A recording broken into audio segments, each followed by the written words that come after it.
Hello my YouTube family. तो कैसे हैं आप लोग? मैं तो एकदम बढ़िया हूँ। आप बताइए कि आप कैसे हैं। नमस्कार दोस्तों। तो दोस्तों, आज मैं कुछ ऐसी बातें शेयर करना चाहती हूँ जो कि मेरे साथ लाइफ में हुआ। और ये चीज़ें ना, कहते हैं ना कि बहुत मार खा खा के इंसान, समय की जो मार होती है या लोगों की मार होती है, उसे खा खा के सीखता है। और मैं आपको बता दूं, आप सोचेंगे कि इतनी कम उम्र में ये चीज़ें कैसे कोई सीख सकता है। तो सीख सकता है, बिल्कुल सीख सकता है, क्योंकि सबकी लाइफ एक जैसे नहीं होती है। हर इंसान की लाइफ अलग होती है। जो चीज़ें मैंने समय के साथ सीखी है, मार खा खा के समय की, तो मैंने सोचा कि आपके साथ भी शेयर करूं। तो वो कुछ ऐसी बातें हैं, जैसे सबसे पहली बात है कि पैसा जो होता है ना, वो भगवान नहीं होता है। लेकिन कलयुग में पैसा भगवान से कम नहीं होता है। देखिए, पैसे जो होते हैं ना, हमारी ज़रूरत पूरा करते हैं। पैसे से ही हम सब कुछ खरीद सकते हैं। तो हमारे पास वो ज़रूरी होता है रहना। लेकिन पैसे को कभी भी भगवान के बराबर का दर्जा नहीं देना चाहिए। ये चीज़ अगर आप सीख जाएंगे तो आपके लिए बहुत अच्छा होगा। और रही बात दूसरे टॉपिक की, दूसरे नंबर पे मैं ये कहूँगी कि आपने अक्सर सुना होगा कि कुछ लोग ऐसे होते, कहते हैं मेरा ये दोस्त है ना, सो कॉल्ड जो फ्रेंड्स होते हैं ना, कि समय पे काम आएंगे, ऐसे करेंगे। ऐसा भी नहीं है।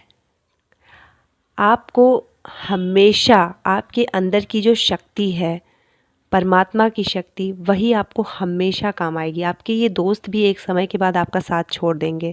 अब जैसे मान लीजिए कि आपको किसी पैसे की ज़रूरत है, कुछ पैसे की आपको मिल गया, चलिए कोई दोस्त अच्छे हैं, आपको दे देंगे। लेकिन अगर आप बार बार उनसे पैसे की डिमांड करेंगे तो क्या वो देंगे? भले ही वो पैसे आपने उधार लिए हों। और मान लीजिए कोई ज़रूरत हुई और वो खाली ना रहा, क्योंकि कोई भी दोस्त होगा ना, वो बार बार आपके लिए हाजिर नहीं हो पाएगा। पहले वो अपना काम करेगा, फिर आपका काम करेगा। तो ये जो सो कॉल्ड दोस्त होते हैं ना, थोड़ा सा दोस्ती रखिए, पर थोड़ी दूरी भी मेंटेन रखिए, क्योंकि हमेशा ये आपके काम नहीं आते हैं। तीसरी बात करते हैं कि उधार जो होता है ना, वो बहुत सोच समझ के देना चाहिए। बहुत लोग होते हैं, उनको लगता है कि ये हमारे ख़ास हैं, ये हमारे अपने हैं, दे दो इनको उठा के। बिल्कुल दीजिए, लेकिन वो पैसे दीजिए कि जिनको अगर वो ना लौटाएं तो आपको दिक्कत ना हो। उससे आपकी जो लाइफस्टाइल है, आपके वर्किंग चीज़ों पे असर ना पड़े। आपके ऊपर वो पैसा अगर चला भी जाए, वो पैसा अगर डूब भी जाए ना, तो आपके ऊपर उसका कोई बैड इफ़ेक्ट ना पड़े, आप उसको स्ट्रेस ना ले लें।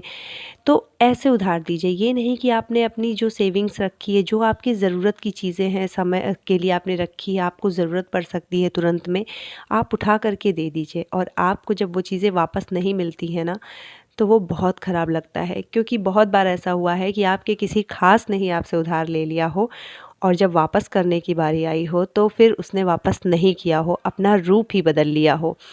अक्सर ऐसा देखने को मिलता है। उसके बाद बात करते हैं कुछ चीज़ों में कि अक्सर आपने देखा होगा कि कुछ लोग रिश्तों में होते हैं तो उनको खुश करने में, अपनों को खुश करने में लगे रहते हैं। और एक टाइम ऐसा आता है ना कि अपने भी खुश नहीं होते हैं और आपकी अपनी खुशी भी ख़त्म हो चुकी रहती है। और उस वक्त ये लगता है ना कि काश मैंने एक बार अपने बारे में सोचा होता। क्योंकि जिसको खुश करने में आप लगे रहे पूरी ज़िंदगी, वो तो खुश हुआ नहीं, और आपने अपनी भी सारी खुशियाँ कुर्बान कर दी, और आपकी ज़िंदगी में फिर आपको कुछ भी नहीं मिला। तो सबसे पहली बात कि खुद को खुश करने के लिए सोचें, ना कि दूसरों को खुश करने के लिए। ये सबसे ज़्यादा इम्पॉर्टेंट है।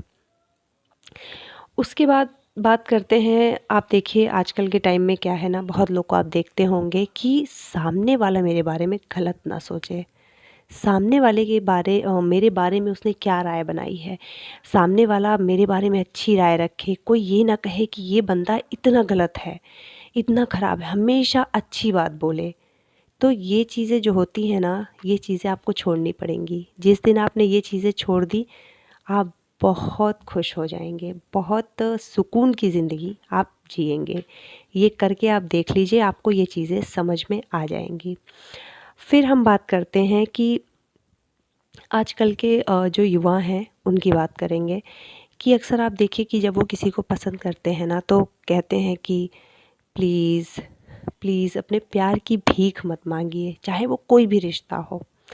जो आपको पसंद करेगा, जो आपसे प्यार करेगा, वो आपके पास किसी भी उसमें रहेगा, कोई भी सिचुएशन आ जाएगी। और जो नहीं पसंद करेगा, एक समय आने के बाद वो आपको छोड़ देगा, क्योंकि उसकी जो पसंद है वो बदल जाएगी और फिर वो किसी दूसरे के पास चला जाएगा या किसी और चीज़ में अपनी खुशी ढूंढ लेगा। तो इस चीज़ में भी आप अपना समय बिल्कुल भी ना गंवाएं। अब बात करते हैं कि छठी बात करेंगे कि लक।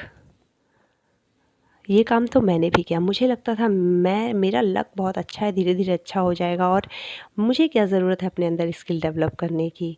लेकिन मैं सच बताऊं, लक पे डिपेंड नहीं रहना चाहिए, क्योंकि कहते हैं ना, किस्मत कभी भी बदल सकती है।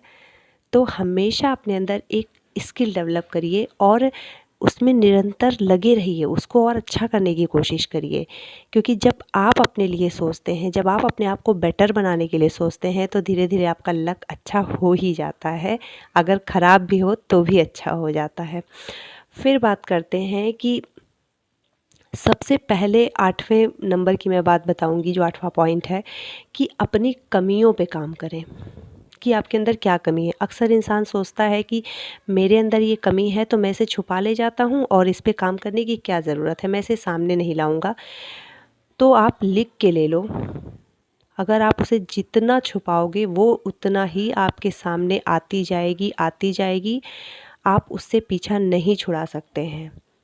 इसीलिए हमेशा अपनी कमियों पे काम करें, उसे सुधारिए कि मेरे अंदर ये कमी है और मुझे ये चीज़ चेंज करनी है, मुझे ये चीज़ अच्छा करना है, उस पे ज़रूर काम करिए। और मैं सच बताऊं कि फ्यूचर में ये आपके लिए बहुत अच्छा रिज़ल्ट देगी और ये कमियां ही आपकी ताकत बन जाएंगी। तो इसको आप ज़रूर अपनी लाइफ में शामिल करें, इससे आपके अंदर बहुत सारे चेंजेस आ जाएंगे। फिर बात करते हैं कि देखिए, अक्सर ऐसा होता है, बहुत लोग ऐसे होते हैं कि उनका अगर किसी ने अपमान कर दिया तो वो गलत तरीके से उसका बदला लेते हैं। ऐसे मत करिए। अगर आपका कोई अपमान कर रहा है ना, तो उसका बदला अपनी सफलता से दीजिए, लेकिन यहाँ मत रखिए, उस चीज़ को ख़त्म कर दीजिए। मतलब जैसे कहते हैं कि उसके प्रति जो द्वेष भावना है उसको मत रखिए। अपने दिल में उस चीज़ को, अपने आप को इम्प्रूव करते जाइए। जब आप इम्प्रूव होते जाएंगे ना, तो सामने वाला खुद ही जल के खाक हो जाएगा, क्योंकि आपके अंदर उसे एक बढ़ोतरी दिखेगी और वो उससे जलेगा। वही आपके अपमान का बदला होगा, ना कि उससे द्वेष की भावना रख के। इसमें आप भी जलेंगे और कुछ भी आपको प्राप्त नहीं होगा। फिर बात करते हैं कि देखिए, आपने सब कुछ कर लिया, ठीक है, आपने सारी कुछ चीज़ें कर ली। अब मान लीजिए आपके सामने अपॉर्चुनिटी आती है, लेकिन आपके पास तो सारे डॉक्यूमेंट्स ही नहीं रेडी हैं, सब कुछ रेडी ही नहीं है। तो फिर जो आपके सामने अपॉर्चुनिटी आएगी वो तो हाथ से निकल जाएगी। तो हमेशा अपने डॉक्यूमेंट्स तैयार रखिए, अपनी तैयारी पूरी रखिए, अपने ऊपर काम करिए, ताकि जैसे ही आपको वो अवसर मिले तुरंत उसको अपने हाथों से लेके और उसमें आप आगे बढ़ जाइए। तो ये चीज़ें मैंने सीखी हैं अपनी लाइफ से और मुझे लगा कि ये चीज़ें शेयर करनी चाहिए, ताकि इसका फ़ायदा और भी लोगों को हो सके। तो अगर आपको ये चीज़ें अच्छी लग रही हैं तो इसे ज़रूर शामिल करें, क्योंकि अगर इससे किसी की भी सोच बदलती है ना, तो मुझे बहुत अच्छा लगेगा। और दूसरी बात की ये कि आप ऊपर वाले पे भरोसा ज़रूर रखिए, वो कभी आपका बुरा नहीं करेगा, वो हमेशा आपके लिए अच्छा सोचेगा। तो दोस्तों, मिलते हैं आपसे नेक्स्ट व्लॉग में और आप ज़रूर बताइएगा कि आपको कैसा लगा, ये कुछ चीज़ें जो आपको अच्छी लगी। अगर आपके अंदर वो चीज़ें हैं तो आप उसे ज़रूर इम्प्रूव करिए। नमस्कार दोस्तों, जय श्री राम।